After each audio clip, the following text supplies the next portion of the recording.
Dostlar herkese merhaba, Bülent Gürler kanalına hoş geldiniz. Bugün size çok önemli bir eserden bahsedeceğim. Öyle bir eser düşünün ki onu ortaya çıkartmak isteyen birçok bilim adamının canına kastedilerek onlarca bilim adamı ortadan kaldırıldı. Öyle bir eser düşünün ki ulusun belki de yükselişi için çok önemliydi.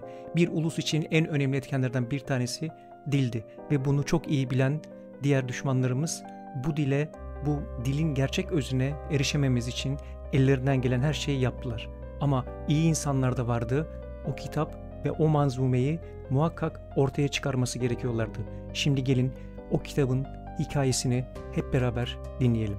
Eserin adı Divan-ı Ligat-ı Türk. Hazırsanız başlayalım. Az buçuk mürekkep yalamış her Türk vatandaşı, Türk dünyasının bilinen en eski Türkçe sözlüğünün Kaşgarlı Mahmut tarafından yazılmış olan Divan-ı Ligat-ı Türk olduğunu bilir. Bu eser iki amaçla yazılmıştır. Birincisi Arapları Türkçe öğretmek, ikincisi ise Türkçenin Arapçadan daha üstün bir dil olduğunu kanıtlamaktı. Ancak yine de bu eserle ilgili olarak bilmediklerimiz bildiklerimizden çok daha fazladır. Mesela pek çoğumuz bu eserin ilk yazıldığı günden bugüne kadar bilinen, tanınan bir eser olduğunu zanneder. Oysa değil. Dünyası bu eserin varlığından haberdardır ancak esere 1914 yılına kadar herhangi bir yerde rastlamak mümkün olmamıştır. Yani bizler Türk dünyası olarak 1914'e kadar Kaşgarlı Mahmud'un Divan-ı Lügat-ı Türk adlı bir lügat yani sözlük yazdığını biliyorduk ama bu tarihe kadar bu eseri eline alıp okumuş, ben bu kitabı falanca yerde gördüm demiş bir Allah'ın kulu yoktu. Peki 1914 yılına kadar böyle bir kitap ortada yok idiyse bizler böyle bir kitabın varlığından nasıl haberdardık? Bu kitabın varlığından başka kitaplar sayesinde haberdardık. Mesela Divan-ı Lügat-ı Türk'ten ilk söz eden Antepli Ayni diye tanınan Bedrettin Mahmud'dur. İktül Cuman fi Tarihi Ehli Zaman adlı eserinin birinci cildinde Kaşgarlı Mahmud'un eserinden yararlandığı görülmektedir. Daha sonra Katip Çelebi ünlü eseri Keşf-ü Zanun Divan-ı Ligat-ı Türk'ü anmıştır. Evet, Türk dünyasının çok merak ettiği bu kitap ortalarda yoktur. Daha doğrusu aslında bir insanın evindeki kitaplıkta bulunan kitaplar arasındadır. Bu kişi de zamanın eski maliye nazırlarından Nazif Bey'dir. Nazif Bey kitabın değerli bir kitap olduğunun farkındadır ama ne kadar değerli olduğunu farkında değildir. O sebeple kitabı ölmeden önce yakında olan bir kadına hediye eder ve ona der ki bu kıymetli bir kitaptır. Başın sıkışınca bunu satabilirsin ama 30 liradan aşağıya satma. Bir zaman sonra kadın paraya sıkışır ve kitabı alıp Beyazıt'taki Sahaflar Çarşısı'na götürerek Burhan adlı bir sahafa bırakır ve bunu benim için sat. Sen kaça satarsan sat bana 30 lira ver yeter der. Aradan biraz daha zaman geçer. 1914 yılın başlarında Türk kütüphaneciliğinin babası Ali Emre Efendi her zaman olduğu gibi sahaflarda dolaşmaktadır. Burhan Bey'in dükkanında Divan-ı Lügat-ı Türk'ü görünce heyecan ve mutluluktan adeta kalbi duracak gibi olur ve uzatmayalım 30 lira kitap için 3 lirada sahaf Burhan Efendi'ye komisyon ücreti olarak toplam 33 liraya kitabı alır. Daha sonra Ali Emiri yeni edindiği bu kitabı sağda solda anlatmaya başlar. Bu kitap değil, Türkistan ülkesidir. Türkistan değil bütün cihandır. Türklük, Türk dili bu kitap sayesinde başka bir parlaklık kazanacak. Arap dilinde Sibeveyh'in kitabı neyse bu da Türkçe dilinde odur, kardeşidir. Türk dilinde şimdiye kadar bunun gibi bir kitap yazılmamıştır. Bu kitaba hakiki kıymet verilmek lazım gelse cihanın hazineleri kafi gelmez. Bu kitapla Hazreti Yusuf arasında bir benzerlik vardır. Yusuf'u arkadaşları birkaç akçeye sattılar.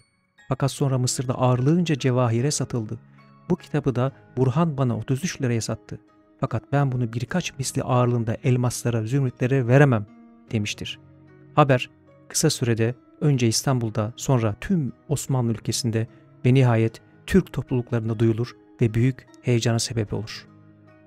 Asırlardır bilinen ama kimsenin görmediği Divan-ı Lügat-ı Türk nihayet bulunmuştur. Ziya Gökalp başta olmak üzere pek çok Türkçü bu kitabı görmek ister. Lakin Ali Emir Efendi hiç kimseye göstermez. Yine de eninde sonunda birilerine göstermek zorunda kalacaktır. Zira kitap oldukça dağınıktır. Acaba elindeki kitap Divan-ı Ligat-ı Türk'ün tamamı mıdır yoksa eksik bir kitap mıdır? Bu sorunun cevabını verebilecek tek kişi Kilisli Muallim Rıfat Efendi'dir. Kilisli Muallim Rıfat Efendi kitap üzerinde tam 2 ay çalışır. Formaları düzenler, sayfalara numara koyar ve müjdeyi verir. Bu kitap noksansızdır derken efendim olayı meşhur Talat Paşa'nın da kulağına gitmiştir ve Talat Paşa bu eserin yok olmaması için bastırılmasını teklif eder. Sonuç olarak 1. Dünya Savaşı yıllarında Divan-ı Lügat-ı Türk, Ali Emiri Efendi'nin isteği üzerine Kilis-i Muallim Rıfat'ın editörlüğüyle bastırılır. Kaşgarlı Mahmut'un Divan-ı Lügat-ı Türk'ü 25 Ocak 1072 günü yazmaya başladığı, 10 Şubat 1074 günü tamamladığı tespit edilmiştir. Bu hesapça kitap ilk yazılıp tamamlandığı tarihten 840 sene sonra basılmıştır. Türk dünyasının şaheseri olan Divan-ı Lügat-ı Türk, tabii olarak diğer Türk dünyasında da sevinç ve heyecana yol açtı ve Türkiye dışındaki Türk ülkelerinde de bu kitabın yayınlanması için kollar sıvandı. Ancak ne yazık ki her kim bu işe el attıysa maalesef katledildi. Türk dünyasında ilk tercüme girişimi Azerbaycan'da oldu. Sovyet Bilimler Akademisi'nin Azerbaycan şubesi bu iş için Halit Said Hocayev'i görevlendirdi.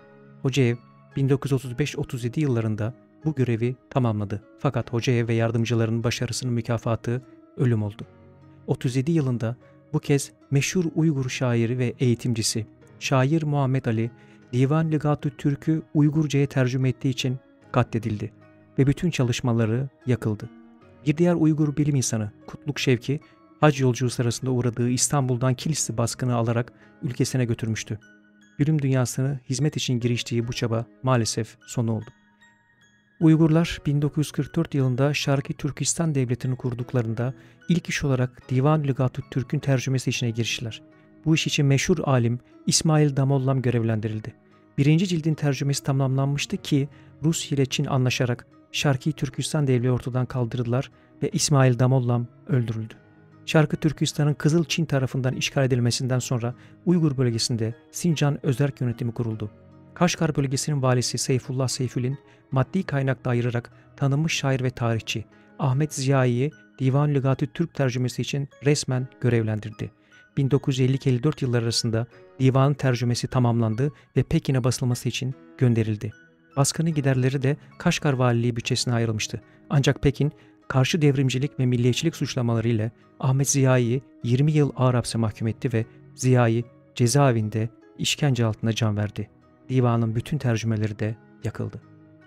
Yılmayan Uygurların bir başka girişimi 1960-63 yıllarında Çin İlimler Akademisi Sincan Bölümü Müdür Yardımcısı Molla Musa Sayrani tarafından hayata geçirildi.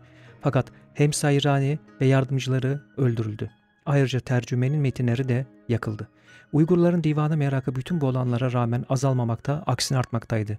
Halkın ve aydınların yoğun isteğiyle Divan-ı Lügat-ı Türk, İbrahim Muhten'in yönetiminde 12 kişilik komisyon tarafından tercüme edildi. Bu tercüme ile divan 1981-84 yıllarında Urumçi'de 3 cilt halinde ve 10.000 nüsha basıldı. Divan-ı Lügat-ı Türk, Kazakistan ve Azerbaycan'da ise Sovyet Sosyalist Cumhuriyetler Birliği'nin yıkılışından sonra yayınlanabildi. Ve nihayet uzun uğraşlar, işkenceler ve ölümlerden sonra Divan-ı Lügat-ı Türk artık dünyaya merhaba diyordu.